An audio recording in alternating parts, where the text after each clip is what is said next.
Shalom, shalom. Shalom, shalom. Aking mga kapatid sa pananampalataya. Ito na naman po yung kapatid ni Sir Roland. Ano po? Na muli ay binibigyan pagkakataon ng ating rabay para makapangako po ng kanyang salita. Naway tayo po ay natuto sa mga nakarang mga panahon ng ating buhay, sa nakarang mga araw. Naway naramdaman po natin ang pag-iingat ng Ama, lalong-lalo na po ang kanyang kaawaan sa atin. No po? Kaya kung tayo po'y nakahanda na, ang lagi po nating sinasabi, ang maikling lapis ay mas mainam kaysa sa mahabang memorya. Ano po? Now, talasasin po natin ang inihandang aral ng rabay po sa araw pong ito.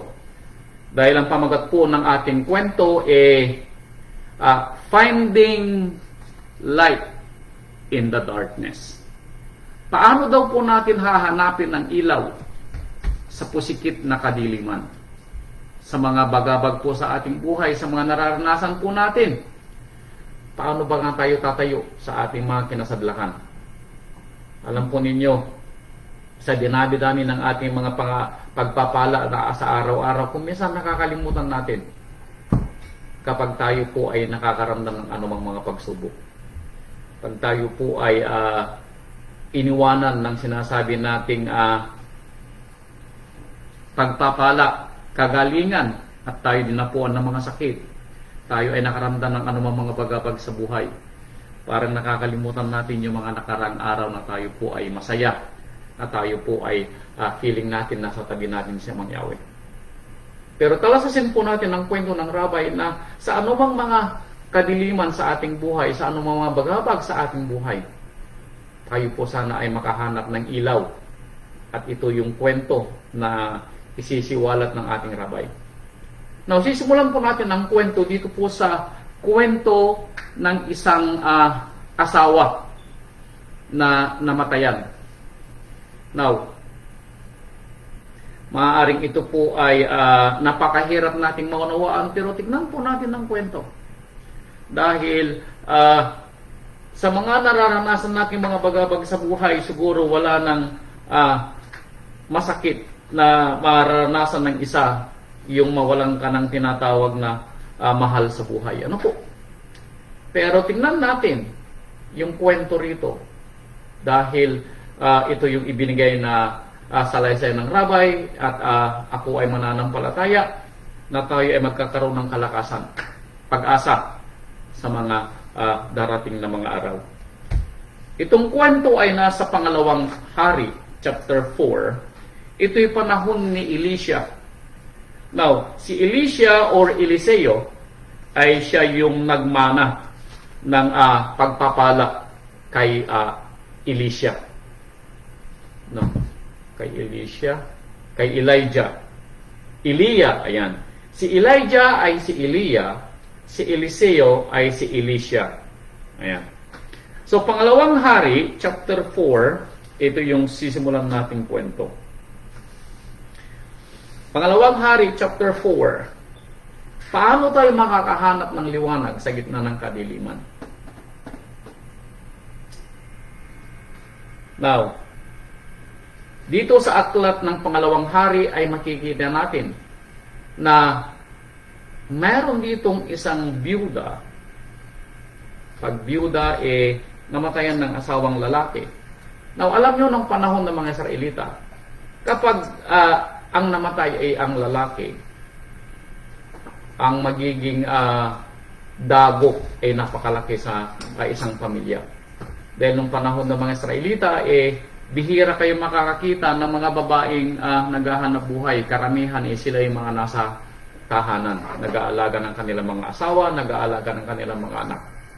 Kaya kapag namatay ang asawang lalaki, talagang kung mahirap ang buhay dati, mas magiging mahirap sa susunod na mga araw.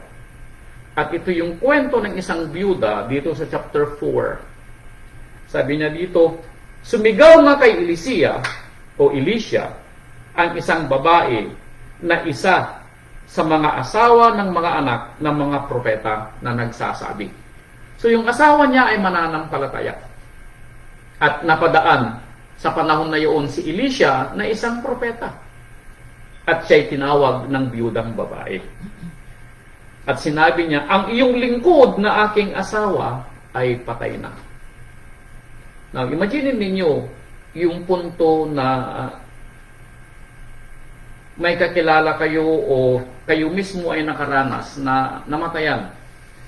And then mararamdaman ninyo ang kanyang ang inyong pangangailangan, lalo na kapag ito yung inyong inaasahan sa buhay. Siguro sasabihin nyo, napakahirap magpatuloy sa buhay. Ano? Pero makikita natin dito na nagpatuloy ang biyudang ito sa kanyang buhay, pero mahirap. Dahil yung asawa niyang lalaki ang kanyang inaasahan lamang sa kanyang pang-araw-araw na buhay. At ang kwento ay tinawag ng biyuda si Elisha at sinabing, talastas ng iyong lingkod ay natakot kay Amang Yahweh. So sabi niya, Propeta Elisha, talastas mo ng aking asawa ay takot kay Amang Yahweh. So meaning, walang ibang kayamanan ng aking asawa maliban sa kanyang pananampalataya. Parang ganun yung kwento. And then sabi niya, at ang pinagkakautangan ay naparito upang kuning alipin niya ang aking dalawang anak. Ouch. Now, yung mamatayan sa asawa ibang kwento. At yung kukunin ng pinagkakautangan mo dahil hindi ka na makakabayad ang dalawa mong anak para maging alipin at ikaw ay magiging mag-isa na lang sa buhay, lalong mas mabigat. Now, kung ilalagay natin ang ating sarili sa panahon na ganito, may makikita pa kaya tayong ilaw sa gitna ng ating mga kabagabagan? Paano natin hahanapin yung ilaw sa ganitong mga pagkakataon?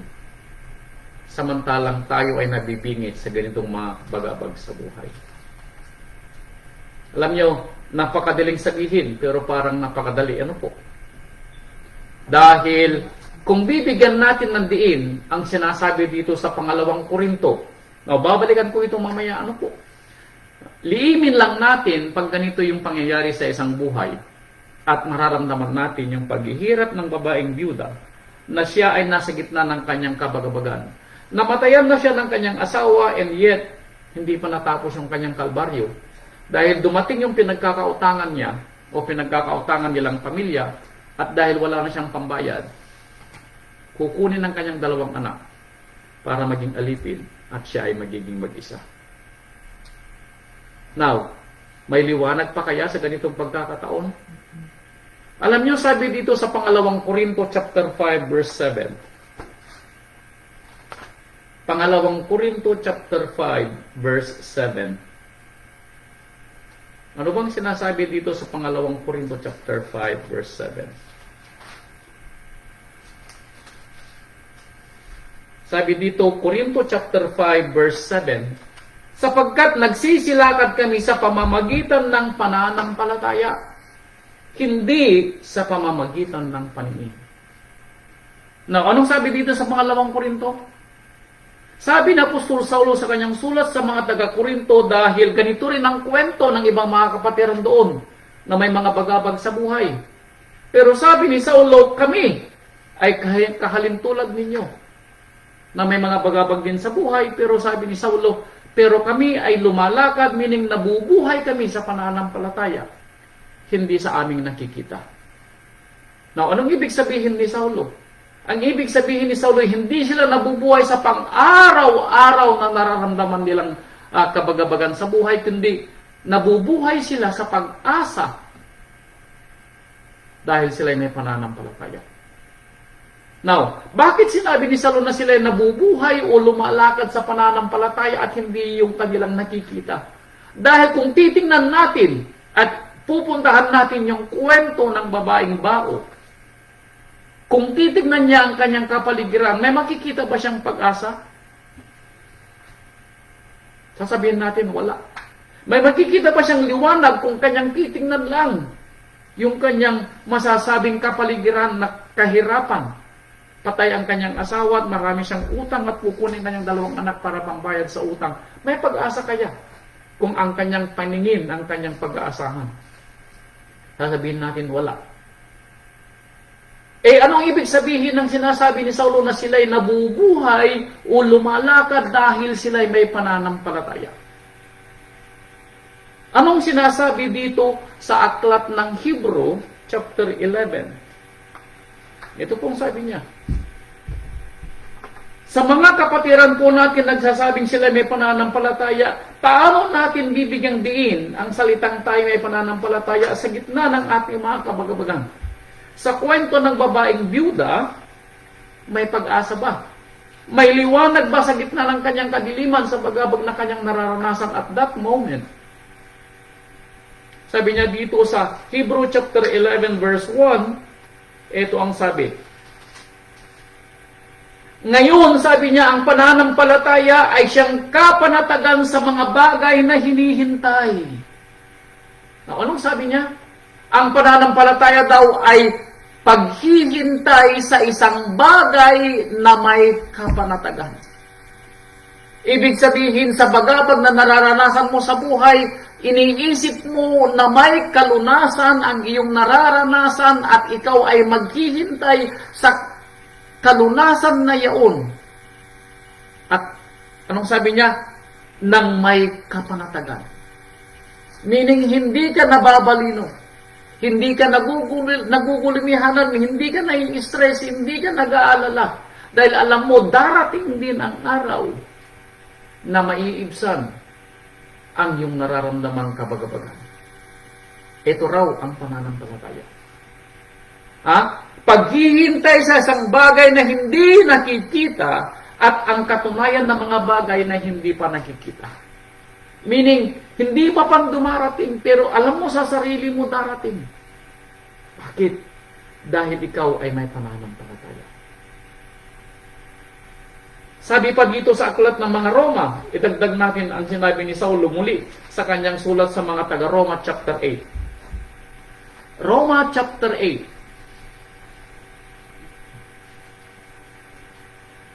Verse 24 and 25. Ito ang sabi sa Roma chapter 8. Sapagkat tayo'y iniligtas sa pag-asa. Datapwat ang pag-asa na nakikita ay hindi pag-asa, kaya't sino nga ang umaasa sa nakikita? Ang sabi niya, tayo daw ay iniligtas sa pag-asa. At yung pag-asa na binigay sa atin, sabi niya, ay pag-asa sa mga bagay na hindi nakikita. And then verse 25, sabi niya, datapwat kung tayo nagsisiasa tayo sa hindi natin nakikita, therefore tayo'y naghihintay. Ang sabi niya, ng may pagtitiis. So makikita natin na ang paghihintay daw natin sa liwanag sa kabagabagan ng ating buhay ay hinihintay natin ng may pagpipitagan at may pagtitiis. So makikita natin ang kwento na ito yung ibinabalita ni Saulo na kung tayo ay nagsasabing may pananampalataya. Mapapatunayan lang daw natin ito kung tayo ay may pag-asa sa paghihintay sa mga bagay na ating mga hinihingi.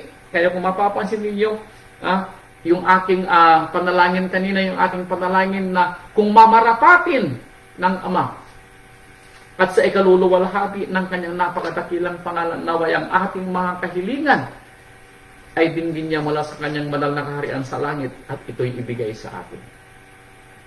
Pero hanggat hinihintay natin kung ito ibibigay niya o hindi, tayo ay aasa ng may pagtitiis.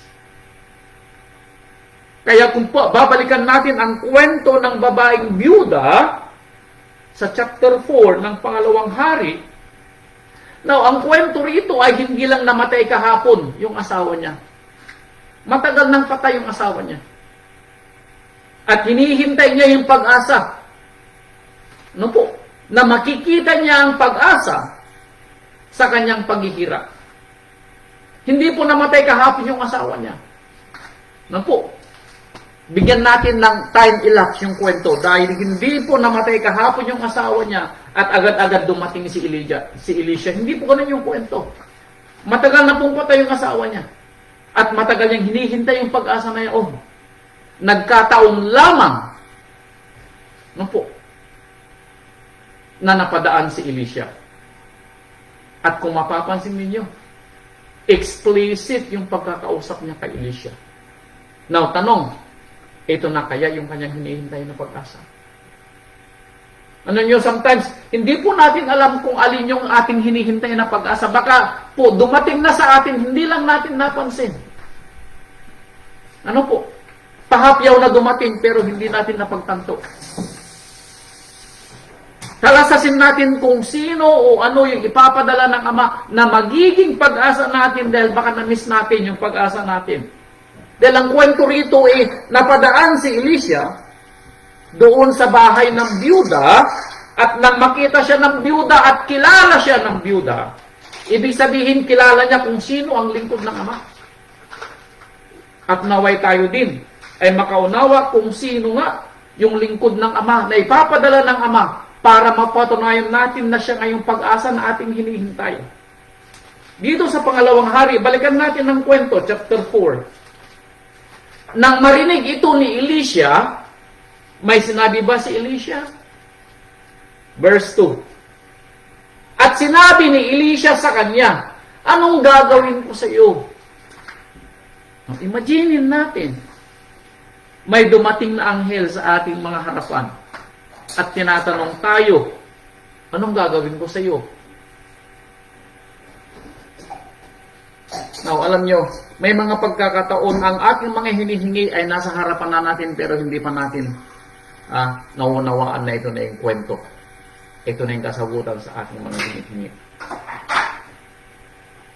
Ang kwento rito ay dumating yung ilaw sa harapan ng babaeng bao at nang tinanong siya ng sinasabing propeta ng Ama, sabi niya, anong gagawin ko sa iyo?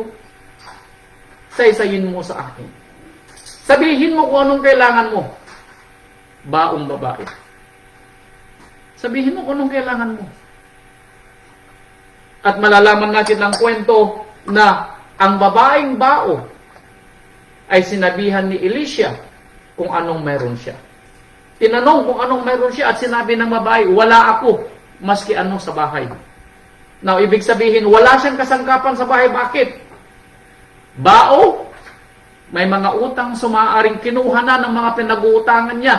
Ang lahat ng kanyang mga ari-arian sa loob at wala nang natira, maliban sa damit sa kanyang likod at yung dalawang anak niya.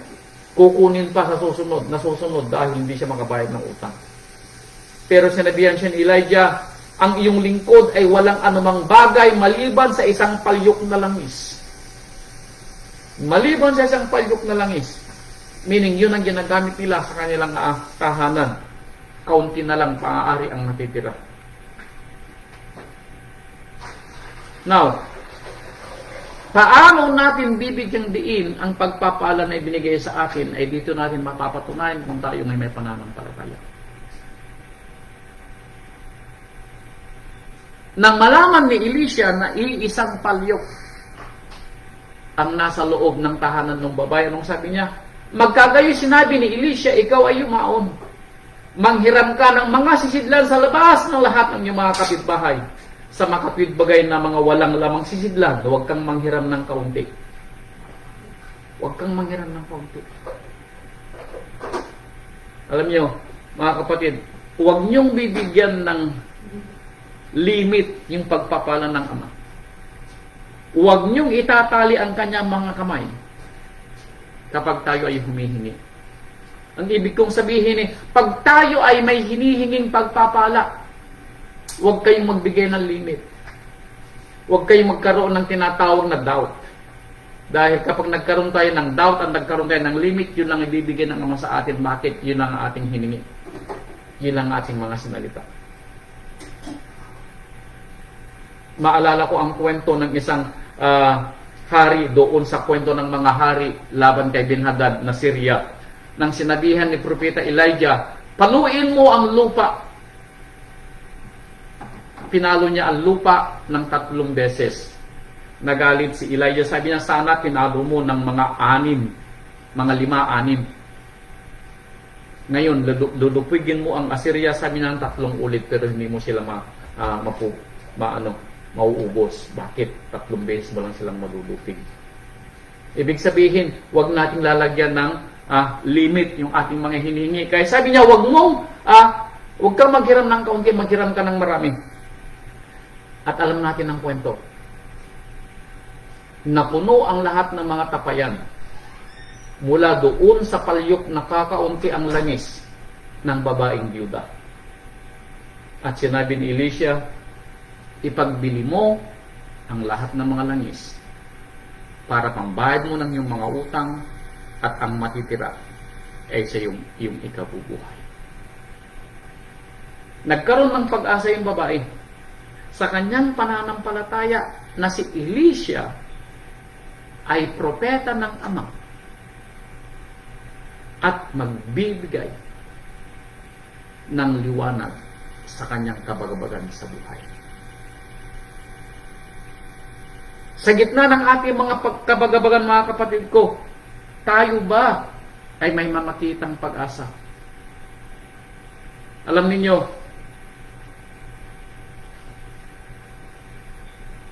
depende po sa atin kung paano natin haharapin ang ating buhay sa ating pang-araw-araw ng mga sinasabing pagpapala. Paano natin ibubuhay ang ating buhay sa gitna ng ating mga kabagbagan? Paano natin hahanapin ng liwanag sa gitna ng ating mga kadiliman? Ano po?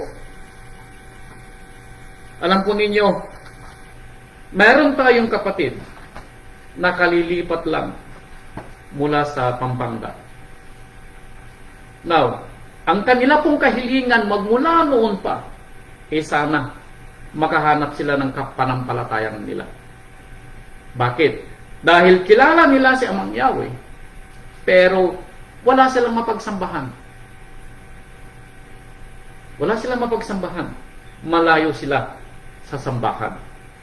Una, sila hindi taga Luzon, at pangalawa, wala silang kakilala. Pero nagkataon ng kakilala nilang taga Negros, napadpad din sa Luzon.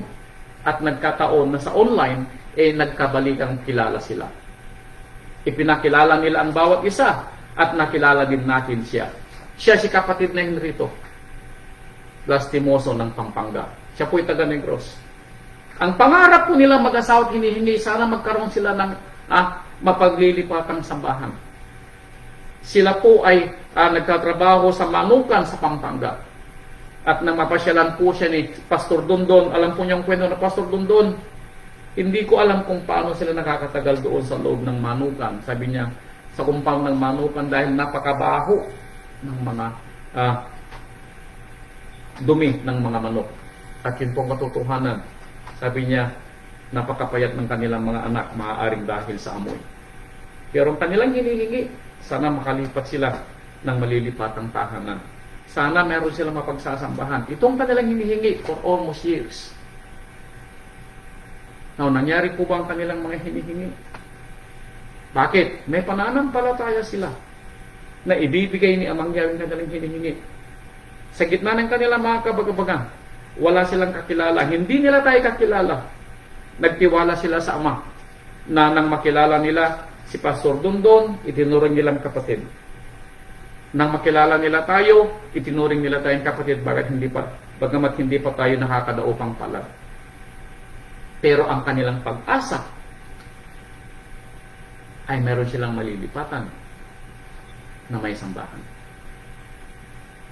Sa kanilang kabagabagan sa buhay, mayroon po, alam po ninyo, ulitin ko, paano natin bibigyang diin ang pagpapala ng ating Ama sa ating pang-araw-araw na buhay sa gitna ng ating mga kabagabagan.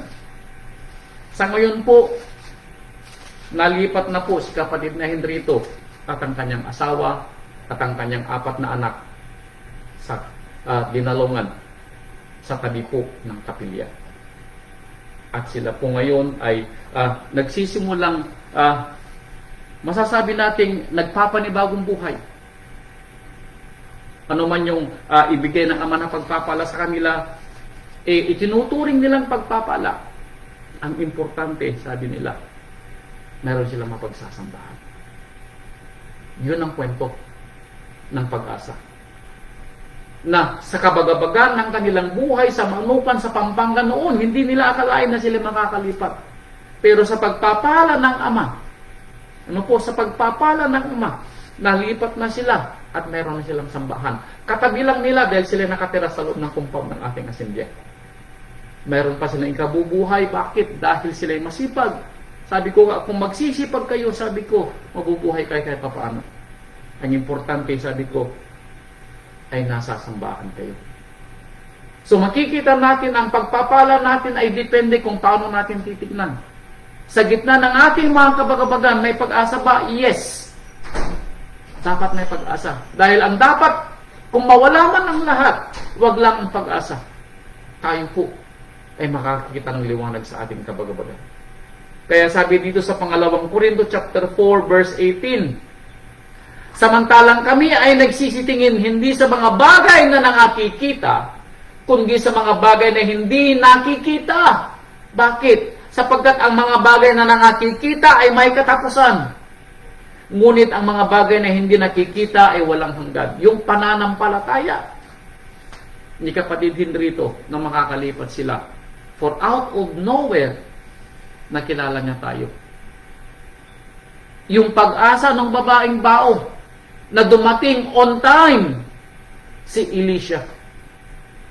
Na matagal niyang hinihintay ang pag-asa mula sa Ama, pero dumating si Elisha on time kung kailan kukunin na yung kanyang dalawang anak para maging alipin ng kanyang pinag-utangan. On time si Elisha. Hindi sa mga araw na hinihintay ng babae, kundi sa araw na alam ng Ama na kailangan siya. Ganon din po yung pagdating ng ating kapatid na Henrito.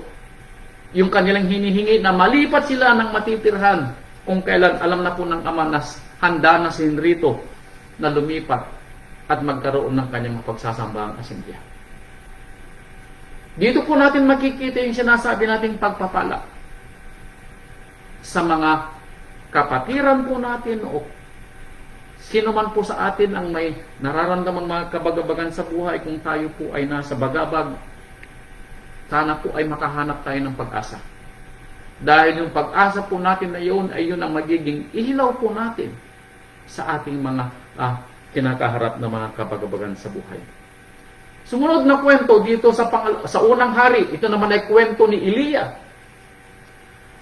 Unang Hari chapter 17. Unang Hari chapter 17. Ito naman ay kwento ni Eliya.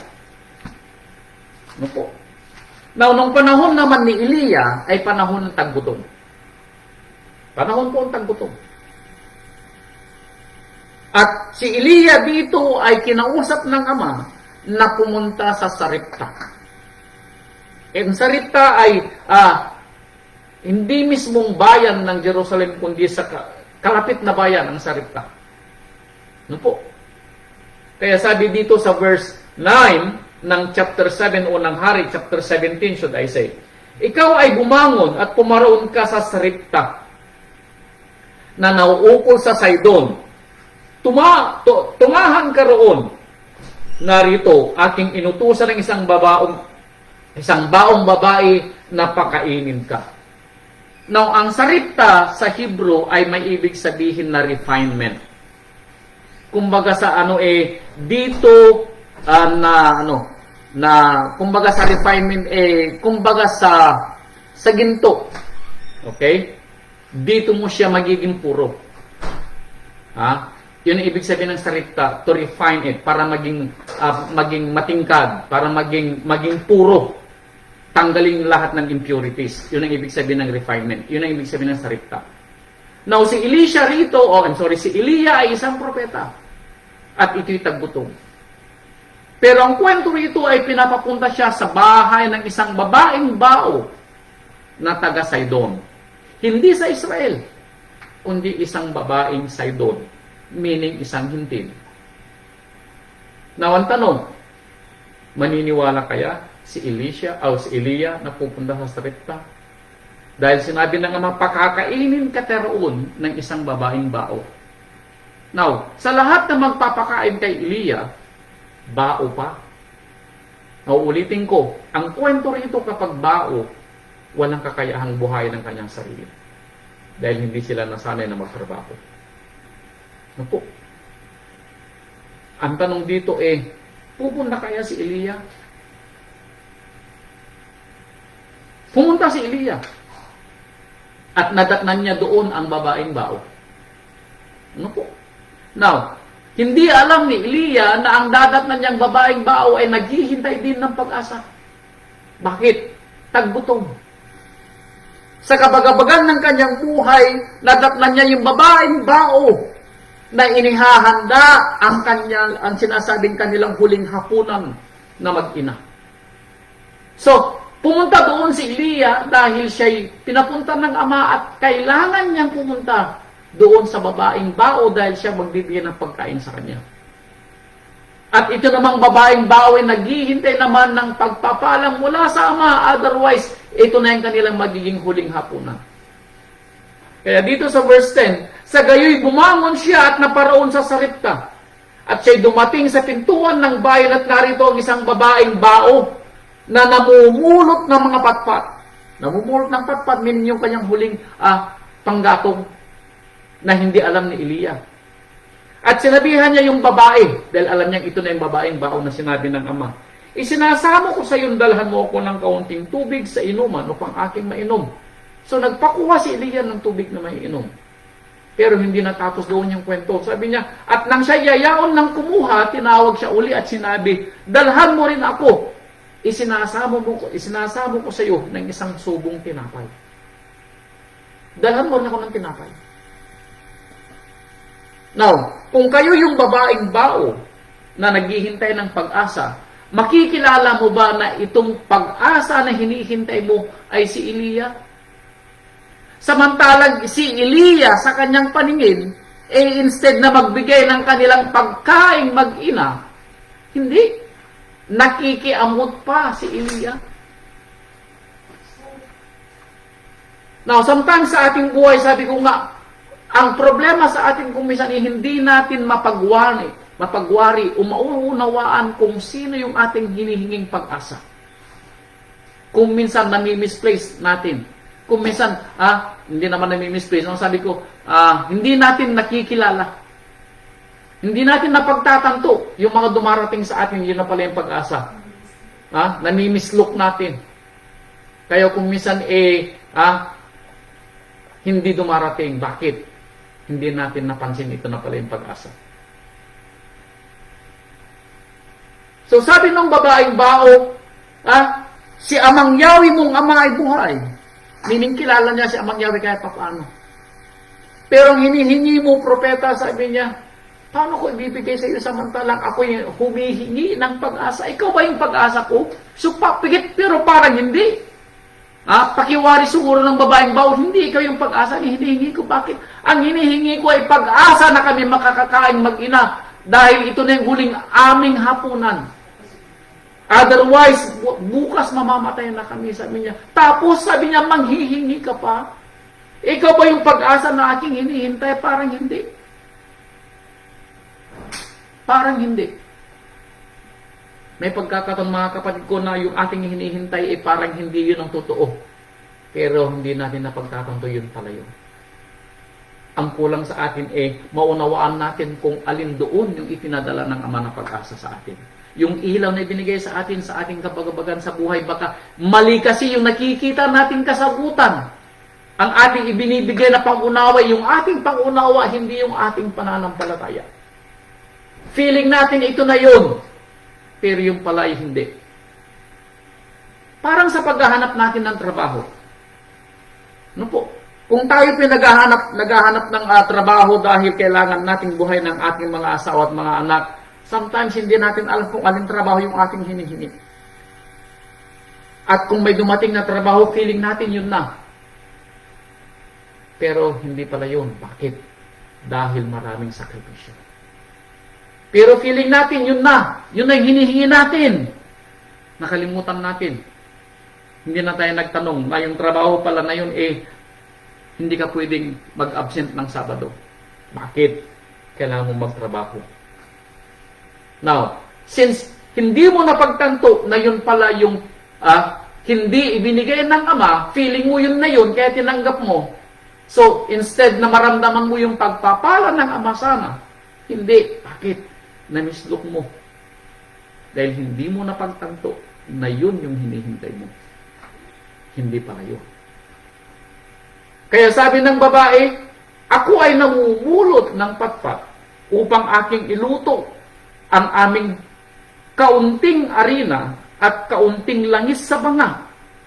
At inihahanda ko para makain naming mag-ina bago kami mamatay. Propeta, ito na lang yung huli naming pagkain pero nakikiamot ka pa. Parang hindi ikaw yung aking hinihinging pag-asa.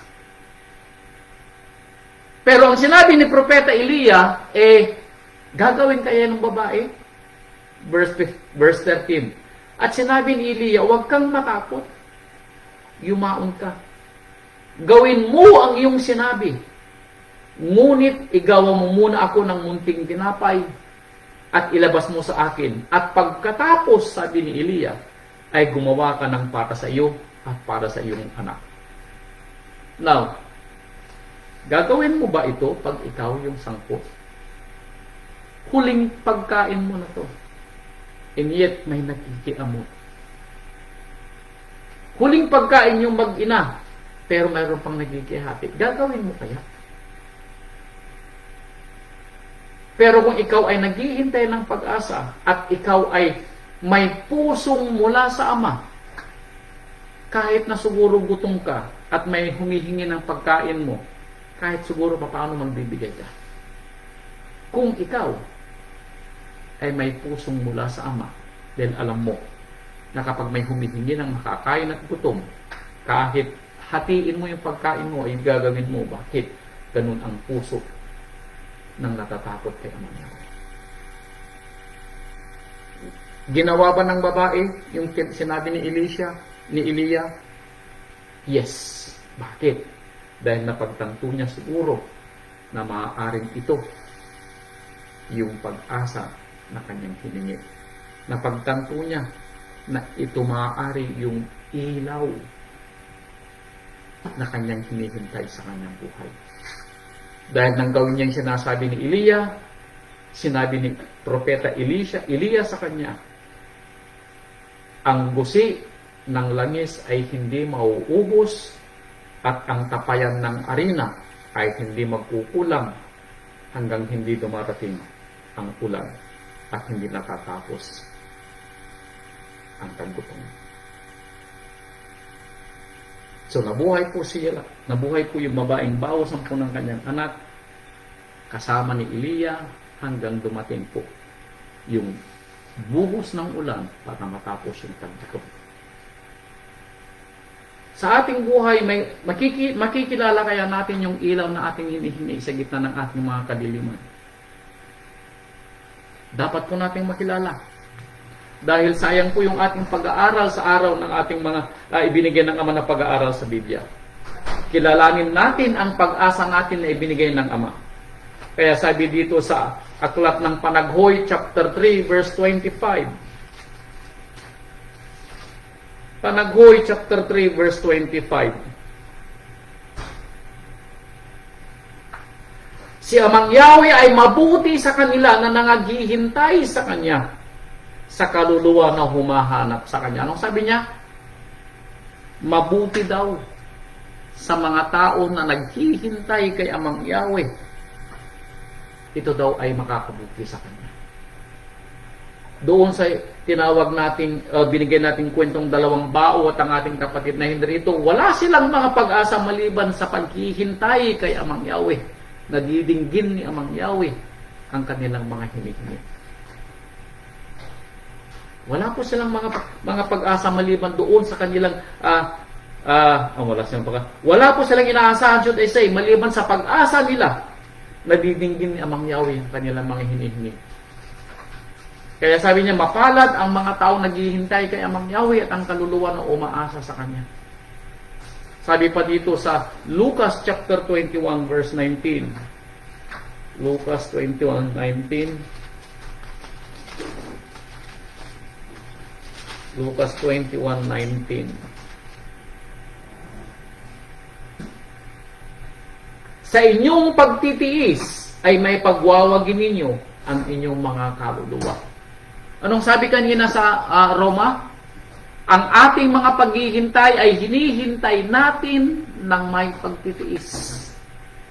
And then, sinabi dito sa Lucas, may pagwawagin ninyo ang inyong mga kaluluwa saan? Sa inyong pagtitiis.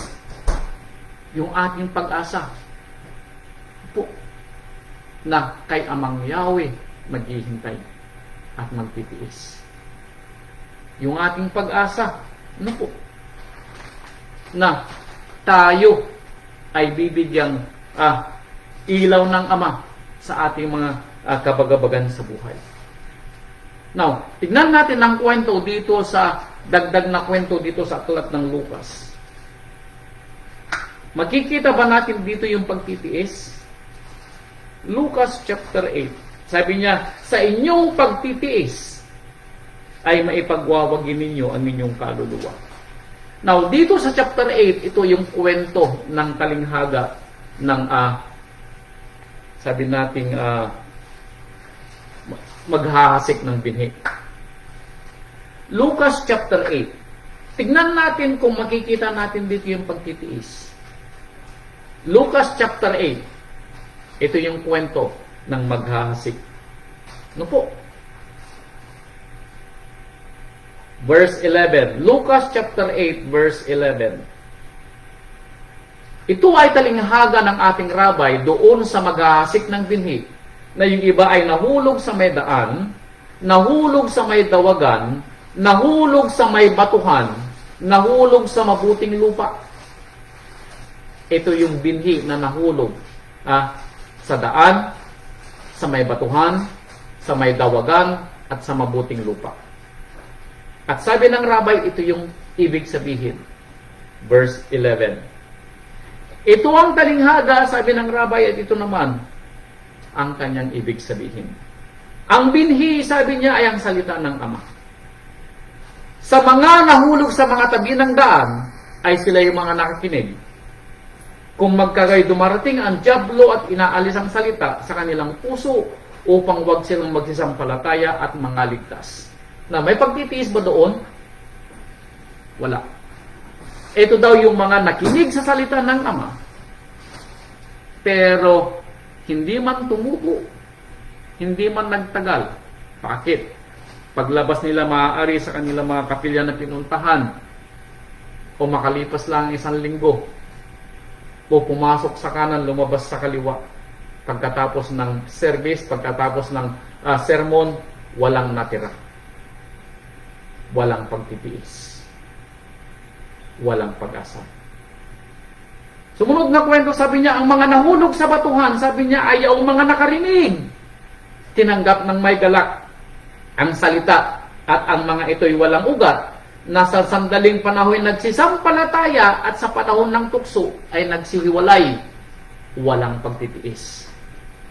Walang pag-asa. Bakit? Sa gitna ng kabagabagan, nakalimutan yung mga aral na narinig. Hindi tumubo ang pananampalataya. Nanampalataya nung una. Ano po? Hindi tumubo. Hindi nagkaugat si Daisy. Tumubo. Natuwa pa nga. Pero dahil sa kabagabagan sa buhay, nakalimutan na ang pagtitiis, nakalimutan ang pag-asa. Dumating ang mga problema sa buhay, agad nawala. Hindi tumubo ang pananampalataya, walang pagtitiis. At ang nahulog sa dawagan, sabi niya, ay ito ang mga nakinig. Pero samantalang sila ay nagsisiyaon sa kanilang mga lakad. Anong sabi ni Saulo kanina? Kami nagsisilakad ng may pananampalataya. At ang pananampalatayang sinasabi ni Saulo ay may pagtitiis.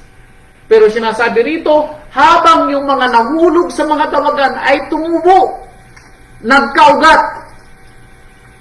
yumabong, nagkadahon. Pero sa kanilang lakad ay iniinis sila ng mga pagsusumakit at mga kayamanan at mga kalayawan sa buhay na ito. At dahil dito, hindi na nagbunga ng kasakdalan. Pero walang mga pagtitiis. Nagkaugat nga. Pero hindi nagbunga ang pananampalataya. Now, kung ganito mga kapatid ko ang ating pananampalataya, hindi sa atin. ang kwento na ito. Bakit? Ang kwento na ito ay doon sa may pananampalataya na naghihintay ng liwanag sa gitna ng kanilang mga kabagabagan. Bakit? Ang kwento na ito ay tungkol sa mga pananampalataya na may pagtitiis na katulad ng binabasa dito sa verse 15. At ang mga mabuting lupa, ang mga binhi na nahulog sa mabuting lupa, sabi niya ay ang mga pusong timtiman, pusong matiisin, pusong naghihintay sa pag-asa at ilaw at walang inaasahan kundi si Amang Yahweh. Yun ang pusong timtiman. At dahil dito sabi niya, sila ay nagbunga ng may pagtitiis. Ito tayo mga kapatid. Nasa gitna ng ating mga kabagabagan, hindi natin ginigib up ang ating mga pananampalataya. Kundi lalo tayong nagtutumibay dahil inaasan natin may pag-asa sa mga nagsisiasa kay Amang Yahweh. Naghihintay ng ilaw sa gitna ng kanilang mga kadiliman sa buhay. Tayo ito mga kapatid ko. Ano po? Tayo yung mga binhi na nahulog sa mabuting lupa. Dahil tayo yung pananampalataya na lumalakad at nabubuhay ng may pagtitiwala kay Amang Yahweh. At hindi yung mga bagay na nakikita natin sa ating kapaligiran ng ating inaasahan. Kaya sabi dito sa Hebrew chapter 6 verse 12. Sabi niya, huwag kayong mga tamad, meaning mga tamad sa pananampalataya na walang pag-asa.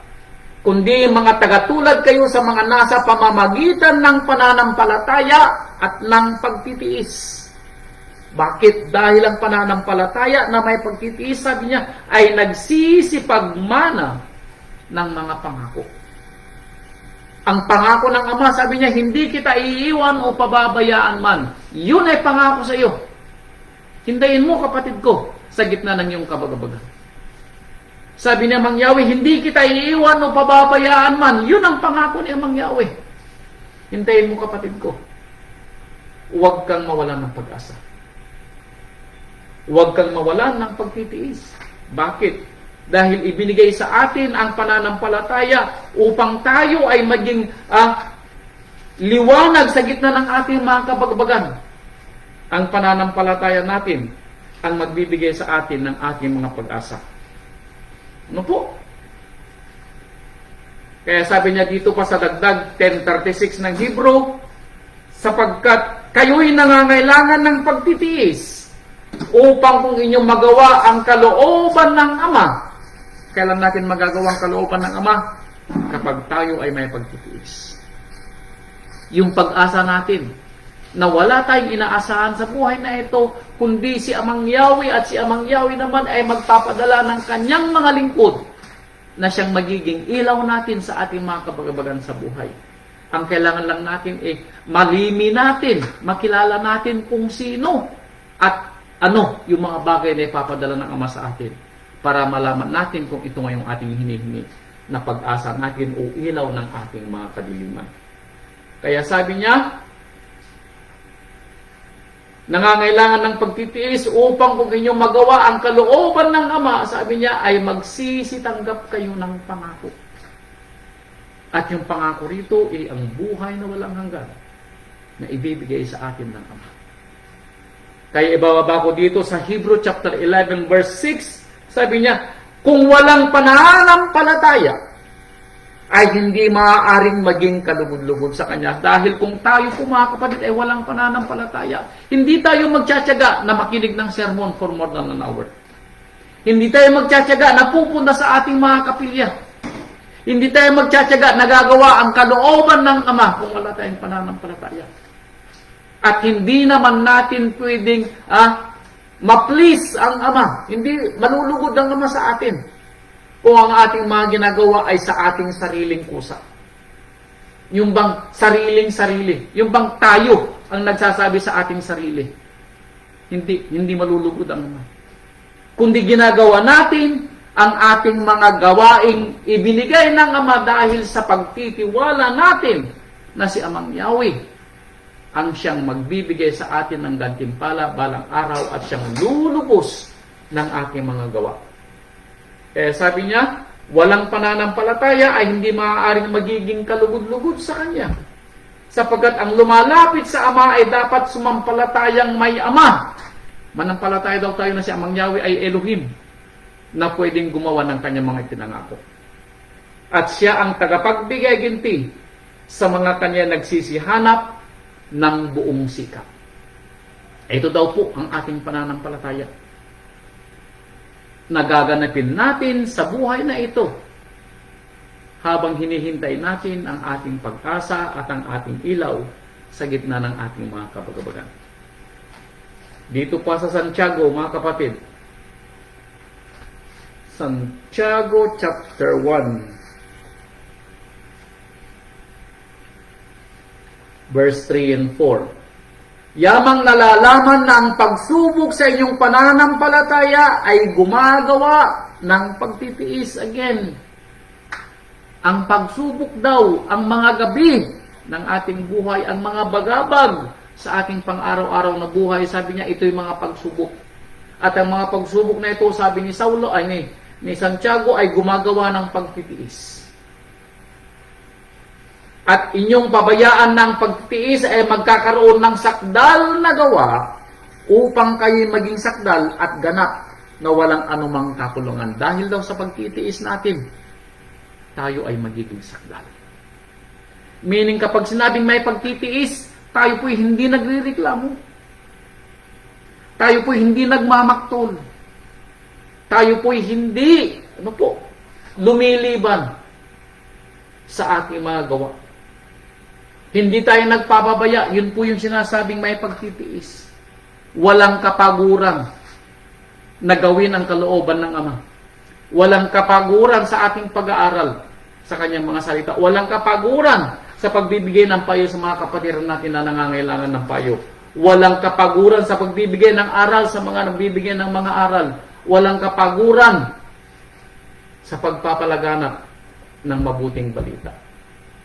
Walang kapaguran sa pagiging isang mabuting halimbawa sa inyong mga mahal sa buhay. Bagamat tayo kung minsan sinasabi natin na tayo ay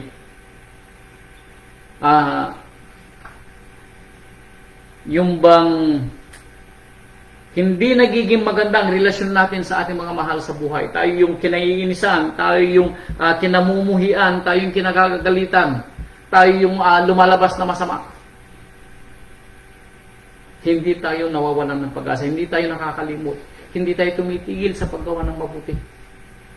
Bagamat ang tingin sa atin ng ating mga mahal sa buhay na iba, tayo yung mali. Tayo yung may pagkukulang. Tayo yung nangangailangan magbago. Hindi po tayo tumitigil sa paggawa ng mabuti. Ano po? Kaya sabi dito sa Santiago chapter 5 verse 7 and 8, mangagtiis kayo mga kapatid hanggang sa pagparito ng rabay. Now, alin ang mauuna, yung pagparito ng rabay o yung pagpikit ng ating mga mata? Either way. Sabi ni Apostol Santiago, mangagtiis kayo mga kapatid hanggang sa pagdating ng rabay. Kung alin yung mauna. Ang pagpikit ng ating mga mata o ang pagdating ng rabay. Ang importante sa niya, huwag kayong tumigil. Ano po? Sa pagtitiis. Narito inaasahan ng magsasaka ang mahalagang bunga ng lupa na may pagtitiis hanggang sa tanggapin ng ulang maagang at huli. Mangagtiis din naman kayo. Pagtibayin ninyo ang inyong mga puso sapagkat ang pagparito ng rabay ay malapit na. At sabi ko nga, either way, kung alin yung mauna. Ang importante sa inyo, mangagtiis kayo at pagtibayin ninyo ang inyong mga puso. Paano natin mapagtitibay ang ating mga puso? Bagamat tayo may kabagabagan sa buhay habang hinihintay natin ang liwanag na ating hinihintay na hinihingi. Ito po yung ating ginagawa. Nag-aaral po tayo sa salita ng Ama. Tayo po ay nagdadamayan sa ating mga pangangailangan. Katulad ng pagdamay na ginawa po natin sa ating kapatid na si Henrito. Katulad ng ating mga kapatid na nagbibigay ng kanilang mga tulong sa mga kapatid po natin na nangangailangan. Yun po yung ating ginagawang pagdadamayan. Ano po? Dito sa aklat ng mga awit, Salmo chapter 27 verse 14. Salmo 27 verse 14. Sabi dito sa Salmo 27:14.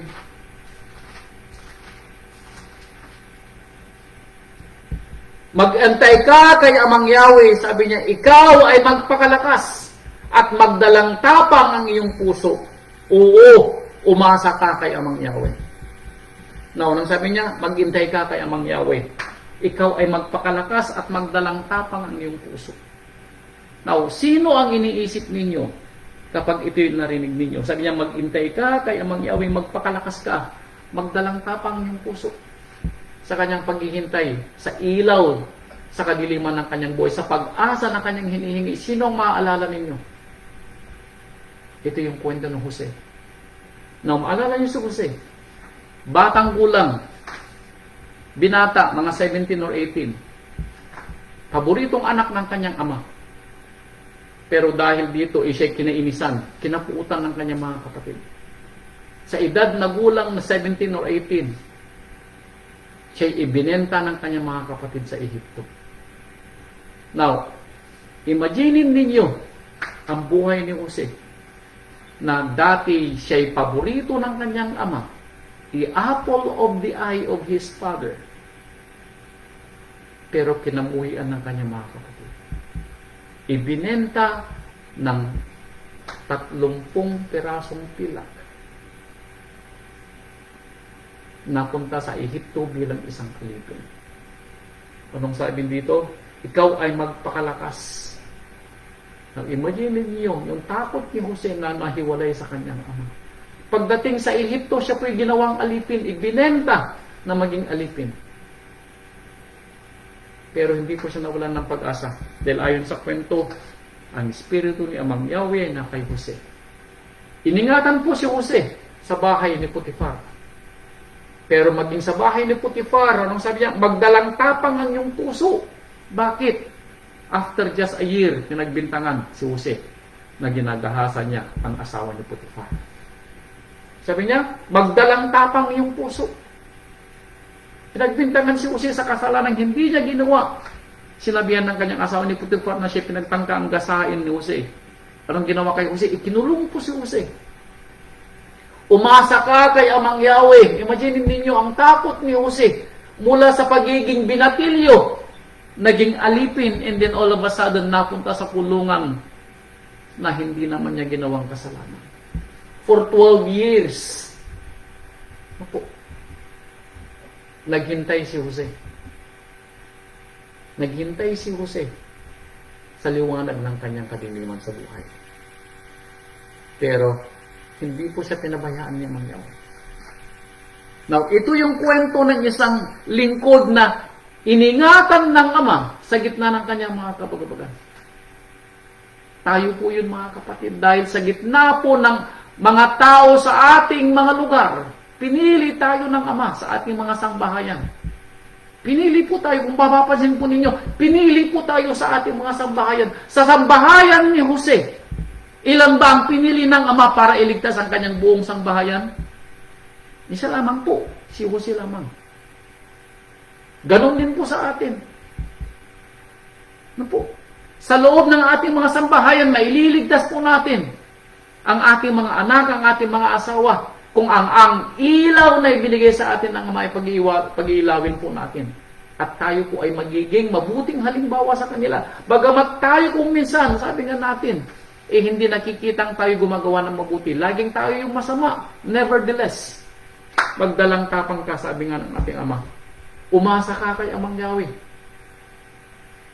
Nahintay pa ni Jose ang kanyang hinihingi? Yes. After 12 years, na naghirap si Jose sa takot niya na napalayo sa kanyang mga magulang, sa takot niya na makita ulit ang kanyang mga kapatid na papatay sa kanya, pero at the end of the day, ang kanyang mga kapatid mismo ay yumuko kay Jose na pagbibigay galang na kinikilala nila na si Jose ay pinili ng ama na mamuno sa kanila habang sila nasa Ehipto. Ito ang buhay po ni Jose na kwento ng isang binatilyo na umasa sa pagpapala ng ama sa gitna ng kanyang mga kabagabagan sa buhay. Ito po yung kwento ng ating pag-asa, bagamat hindi nakikita. Nakita ba ni Jose? Alam ba ni Jose na after 12 years, darating ang kanyang hinihingi? Hindi po. 12 years. Now, ilan po sa atin ang naghihintay? Na hanggang ngayon ay naghihintay pa rin. Hindi po natin alam kung hanggang kailan na paghihintay ninyo mga kapatid. Pero I know, sa mga nabasa nating kwento, may mahihintay po tayo. Ito po pong dagdag dito sa Marcos chapter 5. Dagdag pa po ito ng paghihintay, pero hindi po siya nawalan ng pag-asa. Marcos chapter 5 verse 25. Sa mga nagbabasa na ng Biblia, maaaring nabasa niyo na ito, ang kwento ng babaeng dinudugo. Now, ilang taon siyang dinugo? 12 years. Now, ilang taon ang paghihintay natin sa ating mga kabagabagan? Ang tanong, tayo ba'y mawawalan ng pag-asa? Sa gitna ng ating mga kabagabagan? Marcos chapter 5 verse 25. At isang babae na may 12 taon nang inaagasan, siya'y napahirapan na ng maraming bagay ng mga manggagamot at nagugunan niya ang lahat ng mga tinatangkilik at hindi gumaling ng kaunti, kundi bagkus pang lalong lumulak. Na kapag tayo ay nasa gitna ng kagipitan ng ating buhay at tayo ay naghihingi sa Ama ng pagpapalang kalunasan sa ating mga karamdaman o kalutasan sa ating mga balakid sa buhay. Now, hanggang kailan yung ating paghihintay? Tayo ba'y may pagtitiis na naghihintay? Ito po yung ating pananampalataya. Ang pananampalataya ay paghihintay sa isang bagay na hindi nakikita. Hindi mo alam kung kailan darating. Ang tangi mong alam, ano po? Ito ay darating. Yun ang alam mo. Ang tangi mong alam, ito ay darating. Kailan? Hindi mo alam. Ito yung ating pag-asa. Nasa gitna ng ating mga kadiliman at bagabag sa buhay, mahanap sana natin yung ilaw. Dahil we walk by faith. Tayo ay lumalakad, meaning nabubuhay tayo ng may pananampalataya at hindi sa mga bagay na ating nakikita. We walk by faith. Ang babaeng ito na dinudugo for 12 years. At ang dami na niyang pinuntahang mga doktor at hindi siya mapagaling kundi lalo pa siyang lumalala. Pero nang mabalitaan niya ang kwento na may isang propeta na nagpapagaling, isang propeta na magbibigay ng ilaw sa kanyang kadiliman ng buhay, isang pag-asa sa gitna ng kanyang mga bagabag. Nanampalataya po ba siya? Yes. Pinilit niya ang kanyang sarili. Now, pinilit in the sense, alam niyo ng panahon nila, hindi pwedeng masagi siya ng ibang tao. Kaya nang makita niya ang rabay na dumaraan, marinig niya ang rabay na dumaraan, pinilit niya sa kanyang sarili na makalapit sa rabay. Bagamat alam niya na hindi siya karapat-dapat. Pero sa pag-asa niya, sa pananampalataya niya na sinasabi niya sa kanyang sarili, mahawakan ko lamang ang laylayan ng kanyang damit. Sabi niya, ako'y gagaling na. Now, imagine niyo yung kanyang pananampalataya. Hindi niya inisip na siya kausapin ng rabay, hindi niya inisip na mahawakan ng kamay ng rabay o mahawakan ng katawan ng rabay. Inisip lang niya, sa damit lang, gagaling na ako.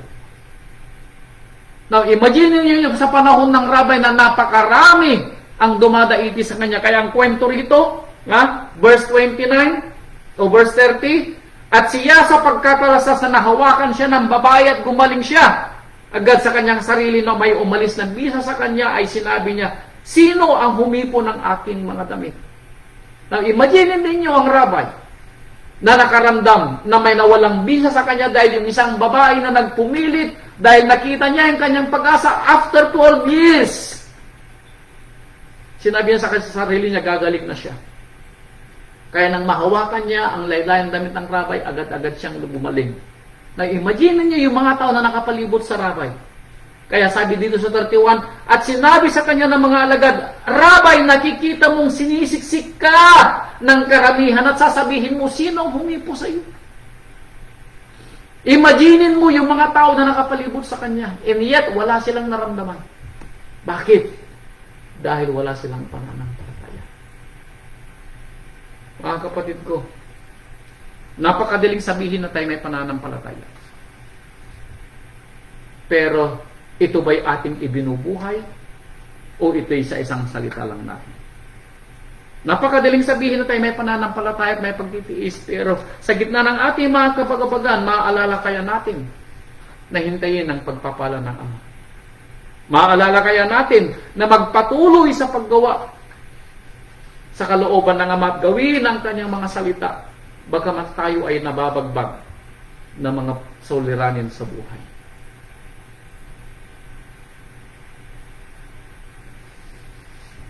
Tayo pa rin ba ay may pananampalataya pag dumating ang araw na tayo walang makain? Wala tayong pambayad ng kuryente. Nagkasakit ang ating mga anak. Tayo may nararamdamang mga sakit. Tayo pa rin ba ay mananampalataya? Aasa na si Amang Yahweh pa rin ang magbibigay ng ating mga hinihingi. Maaalala pa kaya natin na pumunta sa ating mga sambahan kung nararamdaman natin na parang napakalayo ni Amang Yahweh. We walk by faith, mga kapatid, not by sight.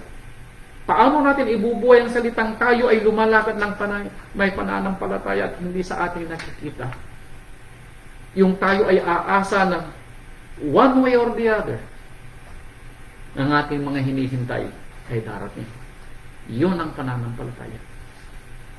Kaya sabi dito sa Roma chapter 15, Roma 15 verse 4, 15:4 sabi niya,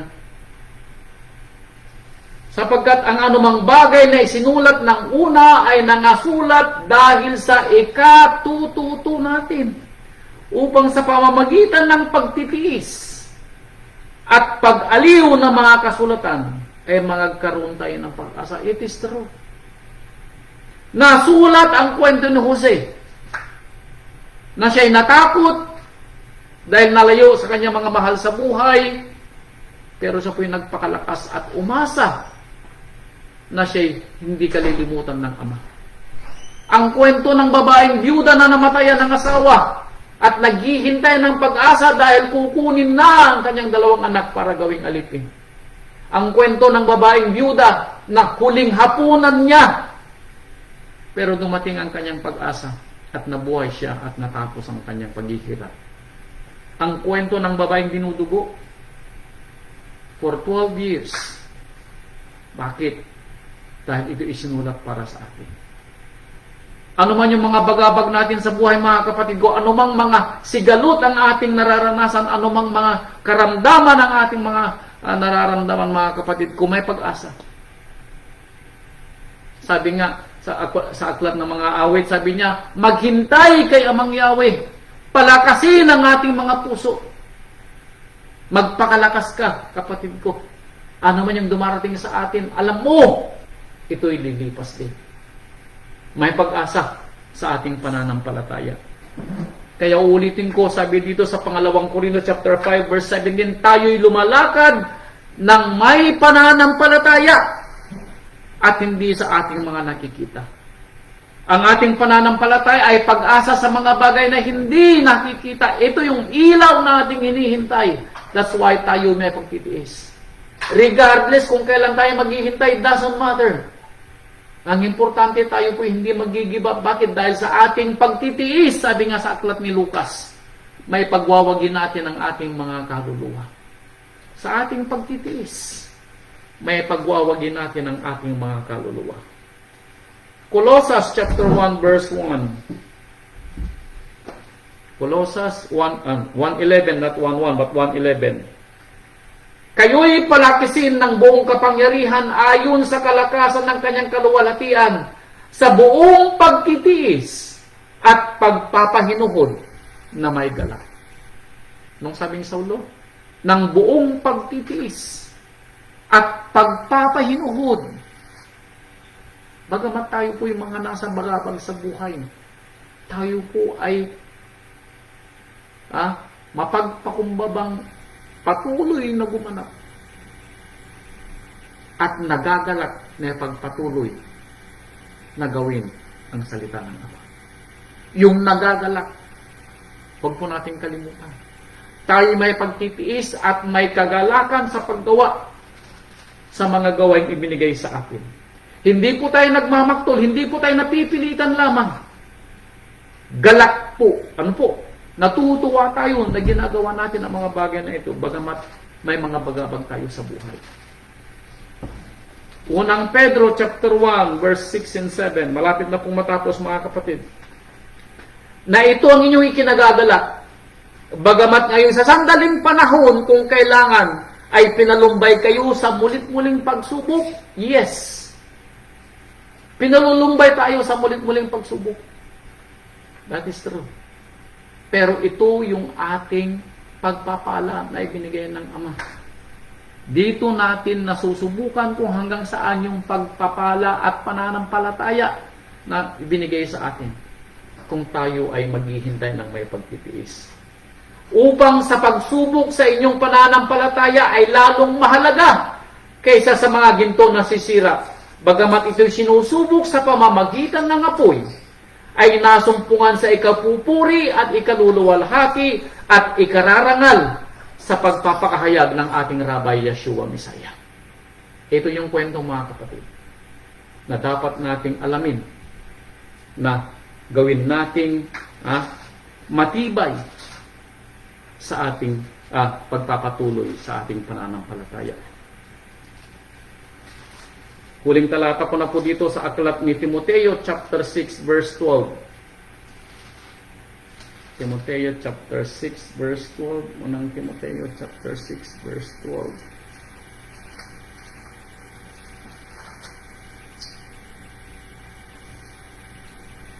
Makipagbaka ka ng mabuting pakikipagbaka, Timoteo, sabi ni Saulo. Makipagbaka ka sa pamamagitan ng pananampalataya. Manangan ka sa buhay na walang hanggan. Ito yung pangako. Na dito'y tinawag ka. At ipahayag mo ang mabuting pagpapakahayag sa harapan ng maraming mga saksi.